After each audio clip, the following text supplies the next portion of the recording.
work for an employer that offers you a non-qualified deferred comp plan? Are you wondering what that might be and whether you should use it? Well, here to talk with me about this is Dana Anspach from Sensible Money. Dana, welcome. Hi, Bob. Glad to be here. Glad to have you because this is a question that we get often from folks. And I guess the best place to start is with a definition.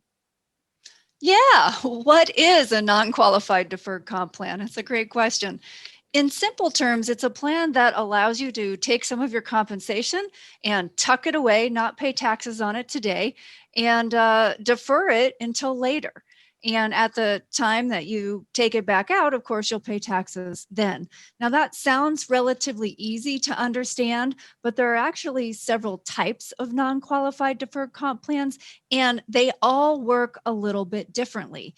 And the actual plan document that governs these plans can even have underlying provisions that can vary from plan to plan, even if the overall plan design is similar. So it takes a lot more digging. When someone tells us they have a 401k plan, we go, oh, okay, I know how that works. When someone tells us they have a non-qualified deferred comp plan, we go, wait a second, I need to know a lot more. Is it a 457 plan or is it a 409A plan? And if it's a 457 plan, there are different types of those. There's ones offered by state or local governments that work much like a 401k plan. And there's a different kind offered by nonprofits or non-government tax exempt entities. That type also has its own set of rules. The type of non-qualified deferred comp plan we encounter the most often is something called a 409A plan. And this is a type of plan offered by for-profit companies. We can see them offered by big public companies like Microsoft, privately held companies, and even by large partnerships like legal firms or medical practices, for example. So tell us a little bit more about how these 409A plans work. Yeah, I think it makes the most sense to look at a couple of real life examples. So I'll tell you one case we came across. This was an attorney. He was a partner in a fairly large practice. During his working years, each year he got to elect a percentage of his compensation that he was going to defer into the plan. Now, keep in mind, he's self-employed, so you don't know what your comp is going to be for the year. So you're electing that percentage. And you make that election in the fall of the year. So, for example, if you had a non-qualified deferred comp plan in the fall of this year, you would be choosing what portion of your compensation that you are going to defer next year. Now, here's one of the key differences between this type of plan and a 401k. With a 401k, you can start or stop your contributions anytime. You can log online and say, I'm going to contribute more or less or stop for a while. With a deferred comp plan, once you've made that election, it's locked in for the year. So you need to think about how that's going to work out. Sometimes you're deferring a percentage of your bonus for the upcoming year, and you don't really know what the dollar amount of that bonus is going to be yet. That is a key difference. Another difference, at the time you elect to put money into the deferred comp plan, you have to elect exactly how that money is going to come back out. And the election options can vary from plan to plan. Some examples, you might choose a lump sum at termination or an installment payment that'll pay out over 5 years or 10 years or 15 years at termination. Or you could pick a specific calendar year in some cases that money would come back out. But again, once you choose that election of how the money is going to come back out, it is locked in. You also have to think about taxes.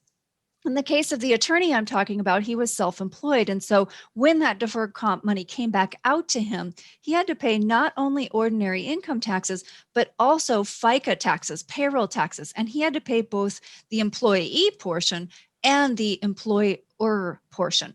That's just how his particular plan was set up. In most of the plans we see where somebody is an employee of a larger corporation, they've already paid the FICA taxes when the money went into the plan. And so usually the only tax liability they have is ordinary income taxes on the distributions as they occur. But this is an area where we see a lot of room for planning opportunities, is being more careful about how you choose those distribution elections and making sure that it's coordinated with all of the other items going on in your plan. So if you had the opportunity to structure a 409A plan, how might you go about it? Yeah, so let's look at another example. We recently worked with a client who's a employee of a large technology company, publicly traded company. He's been contributing to his deferred comp plan since 2015. And every year he makes a separate election for the salary portion he's going to contribute and the bonus portion. And with every election, he has a different distribution election. So he had one randomly scheduled to pay out in 2050, another one in 2032. A lot of them were set to pay out over 5 or 10 year installments that would start at his termination. And so we had to make a custom schedule with, I mean, there were over 15, maybe 20 different buckets of how this money was going to get paid out in order to figure out how that was going to land on his tax return and if it actually made sense or if there was a way to improve the outcome.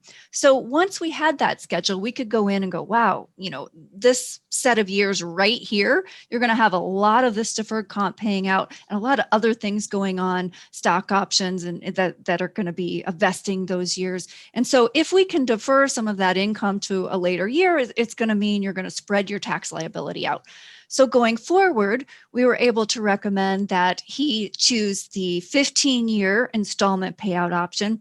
And for a few of his past decisions, we were able to go back and say, okay, we think you should change this distribution election. Now, there's a caveat. When you go back and change how the money's going to come out, you can't move it up in time. You can only move it out in time. And so when you make a change to your distribution election, it has to be at least 5 years after your prior election. And typically that means if you had set something like at termination, we don't know exactly what that date might be, then when you change it, it'll start 5 years after whatever your termination date is. And usually you have to make that change to your distribution election at least 12 months prior to when it was supposed to be distributed, and typically at least 12 months prior to your termination or end of employment with the company. So you have to be careful, right? You make some big choices with this, and you really want to plan it out so that it is making the most sense for you. Yeah. So what else do people need to be careful about when they're thinking about these plans? Yeah. So another case we came across pointed out a few hidden risks that we see. We were working with a highly compensated employee of a private company, and he had selected all of his deferred comp to pay out in a lump sum at termination. That was going to be about $1.5 million hitting that tax return all at once. That's a lot of taxable income. In addition, it creates sequence risk. So if you think about when that money comes out of the plan, it's all cashed out of the investments on a single day. That's an awful lot riding on what might be happening in the market that month or that year, or in particular that day. So if you have a huge liquidity event coming up like that, you really need to adjust your investments accordingly. What we did is suggest to him that he change that election. So it would have to start 5 years after whatever his termination date ends up being, and then spread it out over 5 years. So this, for this particular person, helped significantly spread the tax liability out over some lower income tax years. And in addition, it reduced that sequence risk, that dependence on what might happen in a single day in the market. However, it does expose him to a different type of risk. So deferred comps are generally unfunded liabilities of the company. So if his company should file bankruptcy, it is possible that his deferred comp benefit could be at risk. Now, in his case, he felt highly confident in the future of the company he worked for. He wasn't concerned about that at all. So he thought it made sense to delay the payout, spread out the tax implications, reduce the sequence risk. But there are definitely cases where people may not have that level of confidence in the company they work for. And in that case, they may say, you know what? I'll pay the extra taxes. I understand the sequence risk, but I feel like it's safer overall to take that lump sum up front. And that is why you have to work through all of these things on a case-by-case basis. So just a question around funding.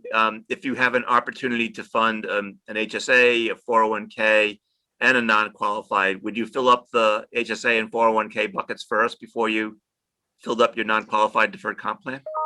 Typically, yes. HSAs, I'm a big fan of. If you have the opportunity to contribute to an HSA, for a lot of highly compensated people, it's not a lot of money you can put in, but it is tax deductible when it goes in. It grows tax free. If you use it for healthcare, it's tax free coming out. You can't beat that. 401k, yes, you almost always want to max your 401k plan because there's less restrictions. We just talked about some of the caveats that come with deferred comp and some of the risks. You don't have those same I want to call them obstacles in a 401k plan. So definitely you want to max out those more traditional options first. Then if you have extra income and you're in the highest tax bracket, sometimes you can take some of that income falling in the top tier and strategically put it in that deferred comp plan and then coordinate how it may come back out when ideally you will be in a lower tax rate. Right. And then in terms of investment options, obviously you might have a variety of options to choose from, but you probably want to coordinate them with your other investments. You do, or, as you know from talking with me many times, I prefer to coordinate the investments based on the timing of when you need to use the money. So you could approach a household allocation by kind of allocating across all your household assets, or as I was talking about in these cases where that money's going to come back out. Would I put my money 100% in stocks if I knew I had a liquidity event in 4 years?